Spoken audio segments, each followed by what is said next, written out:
기도하겠습니다. 하나님 감사합니다. 오늘 귀한 자리로 인도하여 주셔서 감사합니다.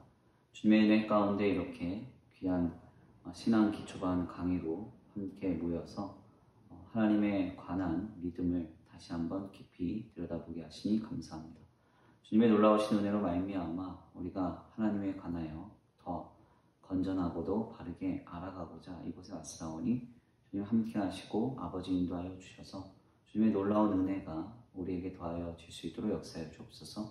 도우시고 인도하시며 함께 하실 줄 믿고 감사함을 올려드리오며 사랑과 은혜가 많으신 우리 주 예수 그리스도의 이름으로 감사하며 기도 올려드립니다. 아멘. 네, 감사합니다. 오늘 이렇게 귀한 강의에 오신 우리 성도님들 환영하고 축복합니다. 오늘은 제 4강 복심화편 주제로 함께 나누겠습니다. 오늘은 특별히 질문이 없기 때문에 제가 바로 이제 강의에 들어갈 수 있을 것 같습니다. 우리가 지난 시간에 잠깐 복습을 해보면 이제 죄에 관해서 깊이 좀 나눠봤어요. 그래서 죄란 무엇이고 이 죄라는 것이 또한 어떠한 단계에서 우리에게 결국 이 대속의 역사, 그 대속의 역사는 결국 이제 예수 그리스도 안에 있는 구원의 놀라운 은혜로 우리에게 경험되고 또한 이루어지는 것이죠. 그래서 그 과정에 대해서 깊이 살펴보았습니다. 그래서 이 죄에 대한 부분 우리가 바로 알 때 사실은 하나님 안에 있는 그 놀라운 구원의 가치와 또 구원의 은혜와 하나님 안에 있는 대속의 역사를 우리가 바르게 누릴 수 있다고 할 수가 있습니다. 그래서 거의 대부분의 그 요리문답서를 보면은 사실상 우리의 죄에 대해서 그리고 죄인인 우리에 대해서 굉장히 깊은 고찰을 우리에게 전합니다.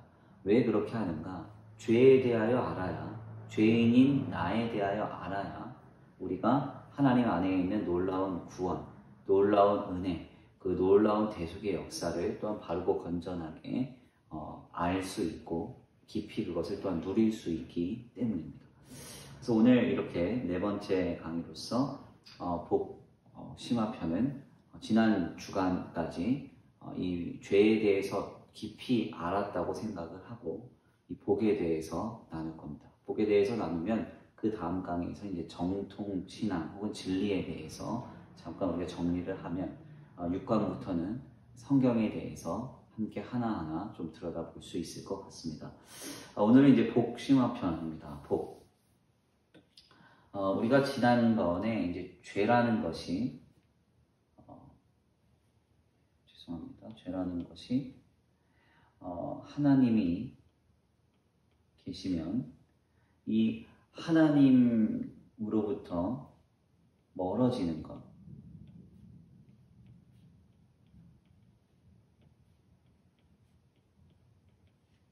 그것이 바로 죄다. 그래서 하나님이 마치 태양과 같다면 그 태양이신 하나님으로부터 멀어질 때 자동적으로 생겨나는 이 그림자들, 이것이 곧 죄다.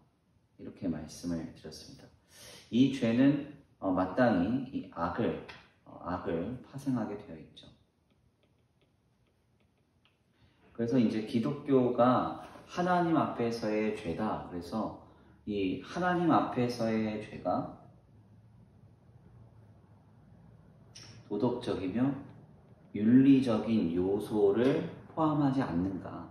이것은 굉장히 큰 난제인데 중요한 점은 하나님 앞에서의 그 죄는 이 도덕적이며 윤리적인 것을 당연하게 전제한다. 당연하게 전제한다고 할 수가 있어요. 그러니까 기독교인들이 가끔 외부에서 죄를 짓고 와서 주일날 와가지고 엎드려서 하나님 내가 죄 졌습니다. 용서해 주옵소서 한다고 해서 도덕적이며 윤리적인 죄가 다 해결받는 게 아닙니다. 하나님 앞에서 내가 예수 그리스도의 보혈의 능력으로 죄를 용서받을 수는 있지만 도덕적이고 윤리적인 죄를 외부에서 졌다고 한다면 그 죄에 대한 대가는 마땅히 치러야 하는 것이죠.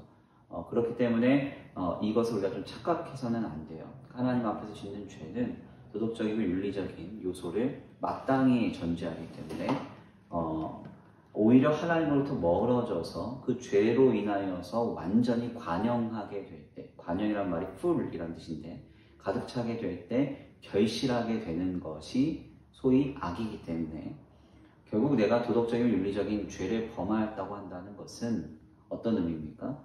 지금 내 안에 하나님을 멀리 떠난 죄가 완전히 가득 차 있다는 증거이기도 해요. 그래서 가인 사건을 보면은 가인이 최초의 살인죄라는 것을 짓게 되는데 이 살인죄를 짓기 전에 어떤 일이 벌어집니까? 가인이 하나님 앞에서 제사를 합니다. 제사를 드려요. 그때 하나님이 그 제사를 받지 않습니다. 왜 안 받는가? 그 이유는 간단하죠. 그가 악인이었기 때문에 제사를 받으실 수가 없으셨던 거예요. 결국 여기에서 이 하나님은 제사를 마친 이 가인에게 찾아가서 이렇게 말씀하시죠. 죄가 내 문에 엎드러졌느니라. 그러나 너는 죄를 다스리라. 이렇게 말씀하세요. 문에 엎드러졌다는 것은 너를 정복했다 이런 의미입니다. 그러니까 죄가 너를 완전히 사로잡고 있다. 그러니까 너는 그 죄를 다스려라. 죄가 너를 충만하게 끌고 다니지 않게 하라. 그 말씀을 해주세요. 그리고 나서 바로 어떤 일이 벌어져요? 바로 어떤 일이 벌어지는가 하냐면 그 말을 들었음에도 불구하고 들로 나가서 자신의 동생인 아벨을 쳐서 죽이는 사건이 우리에게 전해지죠. 무슨 말인가 하냐면 죄가 관영한 인간은 당연하게도 도덕적이며 윤리적인 죄를 범하게 되어 있습니다. 그렇기 때문에 내가 도덕적인 윤리적인 죄는 범했지만 하나님 앞에서 죄를 범하지 않았다. 이렇게 말할 수는 없는 것이죠. 그래서 하나님 앞에서 죄를 졌다면 마땅히 그는 도덕적이고 윤리적인 죄를 범하였다라고 할 수 있습니다. 자, 이러한 방향에서 우리가 죄라는 것을 정리를 했으면 거꾸로 이 방향에서 바뀌어져서요. 내가 하나님께 가까이 가는 것, 가까이 가게 되는 것, 이것은 무엇인가? 이것은 바로 복이라고 할 수 있습니다. 그래서 성경에서 말하는 이 복이라는 말, 구약에서는 대표적으로 이 발라크라는 말을 써요. 발라크라는 말은 엎드러지다 이런 뜻이고요. 그리고 신약에서는 대표적으로 마카리오스, 이 말은 관계에서 오는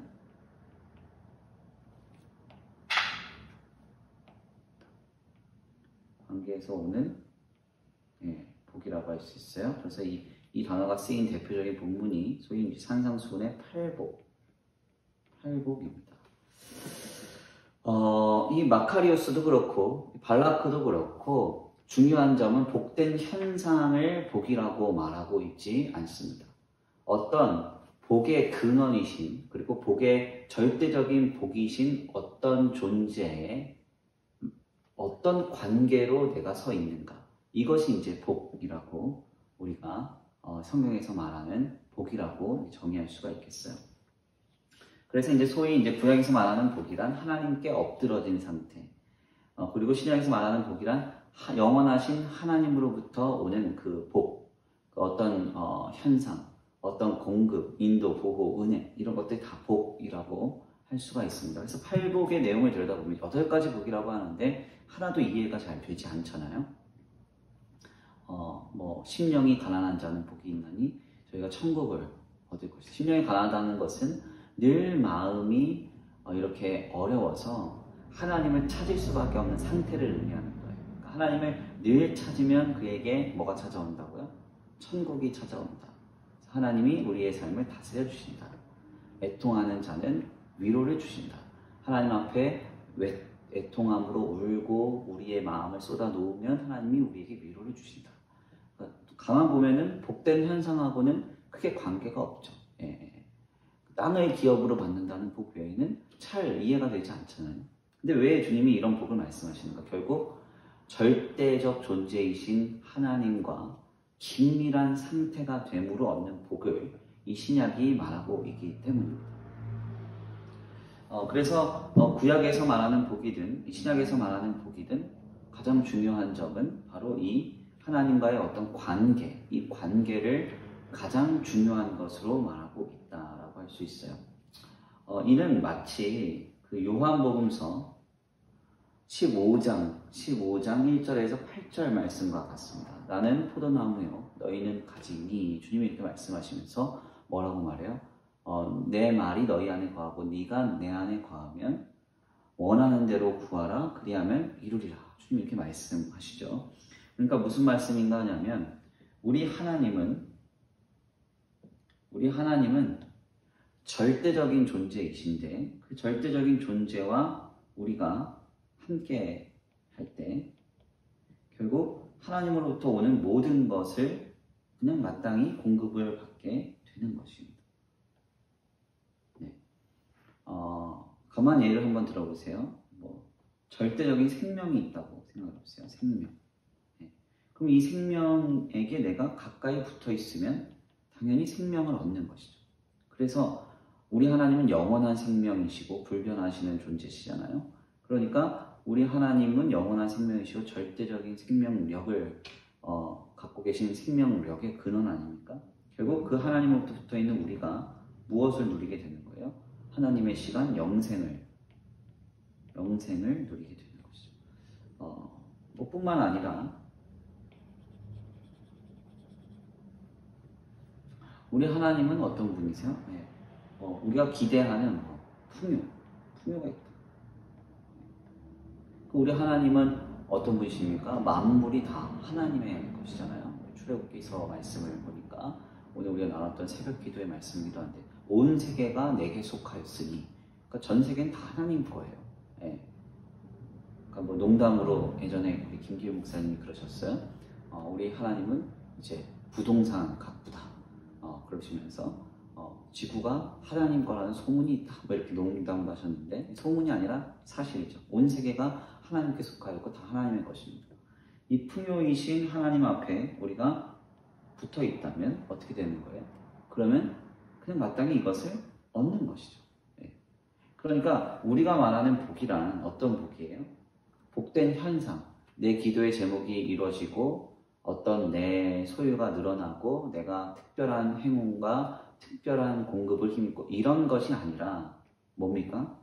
하나님 그 존재 자체가 복이시기 때문에 그 복이신 하나님께 내가 붙어 있을 때, 복이신 하나님께 내가 가까이 있을 때 그 하나님으로부터 오는 모든 것들을 마땅히 힘있는 것이라는 사실입니다. 그래서 성경을 보면은 하나님께서 계속해서 너는 나와의 관계를 힘쓰라. 그러면 뭔가를 얻는다. 이런 표현을 많이 해요. 예전에는 이것을 소위 이제 쌍무적인 언약 혹은 이제 편무적 언약 이런 식으로 해석하곤 했어요. 쌍무라는 것은 양쪽 다 어떤 그 책임이 있는 것이죠. 그 책임을 의무할 때 그 무자를 쓰는 거예요. 그래서 하나님도 책임이 있고 우리도 책임이 있다. 우리가 잘하면 하나님이 우리에게 잘해줘야 되는 그런 본문들이 가끔 있어요. 너는 내 명령과 율례와 법도를 지켜 행하면 내가 내게 복을 주리라. 이렇게 주님 말씀하시는 거죠. 편무는 뭔가 하냐면 하나님 일방적으로 내가 너한테 복 줄게 이렇게 이야기를 하시는 것인데 사실상 편무의 내용은 우리가 구원의 내용으로 좀 이해를 하는 게 가장 건전하고, 그럼 쌍무의 이 내용을 우리가 어떻게 성경에서 이해를 하면 좋을까? 진짜 내가 하나님 앞에 뭔가를 바치고 뭔가를 드리고 뭔가를 잘하면 하나님이 내게 복을 주신다는 이야기냐? 그게 아니에요. 그게 아니라 아까도 말씀드렸지만 뭐예요? 하나님은 복 그 자체예요. 복 그 자체라고요. 네. 이 복이신 하나님께 우리가 그냥 마땅히 가까이 있기만 하면 우리는 그냥 복을 얻는 거예요. 자연스럽게. 그래서 하나님은 이러한 말씀을 끊임없이 인간에게 하시는 것이죠. 네. 이해되셨나요? 그래서 왜 하나님이 우리에게 말씀을 잘 지켜라, 율례와 법도를 잘 지켜라, 혹은 오늘 신앙생활을 할 때 왜 말씀을 듣고 기도를 열심히 하고 하나님 의지해라, 어떻게 신앙생활해라, 어떤 거 하지 마라 이런 요소들이 많은가? 이것은 다 하나님과의 이 관계를 바르게 그리고 가깝게 하기 위한 요소입니다. 근데 결국 이것은 누구를 위한 거예요? 하나님을 위한 거예요? 나를 위한 거예요? 나를 위한 거예요. 나를 위한 거. 하나님께 가까이만 있으면 영원한 생명이신 하나님께 생명을 얻어요. 절대적인 복의 근원신 하나님 앞에 우리가 복을 얻습니다. 왜? 하나님께 가까이 가면. 그렇기 때문에 우리는 오늘날 많은 신앙의 요소들을 통해서 하나님과 가까이, 그리고 하나님께 가까이 있는 우리를 또한 아름답게 또 세워가기 위해서 계속 어떤 그 종교적인 그리고 신앙적인 행동과 지침들을 말하게 되는 것이죠. 자, 오늘 복의 이제 심화편에 대해서 잠깐 나누면서 좀 짧게 하겠습니다. 제가 그 약간 급성 감염으로 이제 장염으로 조금 고생을 하고 있는데 그래서 이제 좀 짧게 말씀을 드리고 다음 강의 때 이제 복습을 하면서 혹시 못 말씀드린 게 있다라고 한다면 제가 좀 추가적으로 설명을 하겠습니다. 다시 한번 좀 정리를 하겠습니다. 죄라는 것은 하나님으로부터 멀어져 가는 것이고 하나님으로부터 멀어져 갈 때 인간은 마치 해에서 멀어져 가듯이 그 하나님으로부터 멀어져 갈 때 이제 그림자가 생기고 결국 그 죄에 반영한 인간은 악에 빠지게 되고 그 악으로 인해서 범죄하게 되는 그런 요소들을 우리가 보게 됩니다. 그럼 다음 복은 무엇인가? 복은 거꾸로 하나님께 가까이 가는 거예요. 하나님께 가까이 가면 갈수록 우리 안에 있는 죄는 다 소멸이 되는 것이죠. 그리고 그 과정에서 영원한 복이시고 영원한 능력이시고 영원한 생명이신 하나님께 우리가 가까이 감으로 인해서 무엇을 얻게 됩니까? 바로 그 생명, 그 복, 그 능력 그 자체를 우리가 누릴 수 있게 되는 것입니다. 우리 스스로 가까이 갈 수가 없습니다. 지난 시간에 잠깐 말씀드렸지만 하나님의 은혜의 방편을 힘입어 가야 돼요. 그래서 소위 쌍무적 연약처럼 여러 가지 내용들이 우리에게 전해집니다. 이렇게 해야 된다, 저렇게 해야 된다. 은혜의 방편 대표적으로 이제 말씀과 기도. 제가 지난 시간에 또 이제 성례전 이렇게 말씀을 드렸는데 이와 같은 것들이 마치 이제 율법적인 틀로 우리에게 전해져 올 수가 있어요. 이렇게 하면 복을 받는 것처럼. 그러나 이것은 그렇게 했기 때문에 복을 받는 게 아니라 항상 구조적으로 잘 이해를 하셔야 돼요. 영원한 하나님이신, 영원한 복이신, 영원한 생명이시고 영원한 능력이신 그 절대자, 그 존재로에 우리가 가까이 감으로 마땅히 우리에게 일어나는 현상이다. 이렇게 생각을 해주시면 되겠습니다. 이 모든 일을 위해서 그러면 무엇을 하셨는가? 결론적으로 바로 주님은 하나님께 우리가 가까이 갈 수 있는, 은혜로 가까이 갈 수 있는 길을 바로 예수 그리스도의 십자가를 통하여서 확증하셨습니다. 그래서 그것을 우리가 항상 기억하시고 이것은 이제 하나님께서 근본적으로 우리에게 허락하신 일이다. 그렇게 알고 계시면 되겠어요. 그래서 우리는 예수 그리스도 안에서 하나님으로 가는 은혜의 길을 허락받았고 이제 우리는 하나님께 가까이 가기만 하면 그분 안에 있는 모든 것들을 누릴 수 있는 그런 신앙생활이 확증되었다 라고 말씀을 드릴 수 있습니다. 여기까지 나누면서 이런 질문을 할 수 있죠. 그렇다면 왜 신앙생활을 하면서 하나님 안에 있는 복을 누리지 못하는가? 그 이유는 아마 두 가지일 거예요. 예수 그리스도를 힘입어서 그 은혜의 길을 우리가 허락받았다고 했는데 그 주님을 향한 절대적인 믿음의 부족이거나 아니면 하나님 절대자이신 하나님께 우리가 가까이 가면 마땅히 얻는다고 했는데 하나님의 그 작정과 섭리 속에서 그 놀라운 은혜와 역사가 우리에게 아직 이르지 않았거나 그래서 이 두 가지를 통해서 우리는 만약에 믿음이 부족하다라고 하면은 우리 안에 있는 믿음을 다시 한번 결단하시면 되겠고 아직 하나님의 작정과 계획과 섭리 속에 영원한 복이시고 영원한 생명이시고 영원한 능력이신 그 놀라운 은혜가 우리에게 이르지 않았다고 생각하면은 바로 그 안에서 우리가 견디고 인내하면서 기다리면 되겠습니다. 자, 여기까지의 내용 잘 정리를 해 주시고요. 다시 한번 혹시 이해가 되시지 않으면 들으시고 이렇게 답변 남겨주시면 제가 잘 또 질문에 답변하도록 하겠습니다. 잠깐 제가 기도하고 마치겠습니다. 하나님 감사합니다. 오늘 귀한 자리로 인도해 주셔서 감사합니다. 주님의 은혜 가운데 오늘 복의 심화편 함께 나눴습니다. 영원한 능력이시고 영원한 생명이시며 절대적인 복의 근원이신 하나님께 우리가 가까이 있기만 하면 하나님으로부터 마땅히 생명을 얻고 또 복을 얻고 또한 공급과 은혜를 얻는 줄 믿습니다. 하나님, 예수 그리스도를 통하여 우리에게 이 길을 이미 확증하셨사오니 하나님께 늘 가까이 다가갈 수 있는 우리의 믿음이 되게 하여 주옵소서. 아버지, 그로 인하여서 주님 주신 놀라운 생명과 놀라운 은혜와 놀라운 능력을 누리는 우리의 삶이 되게 하여 주시옵소서. 도우시고 인도하시며 함께 하실 줄 믿고 감사함을 올려드리오며 사랑과 은혜가 많으신 우리 주 예수 그리스도의 이름으로 감사하며 기도 올려드립니다.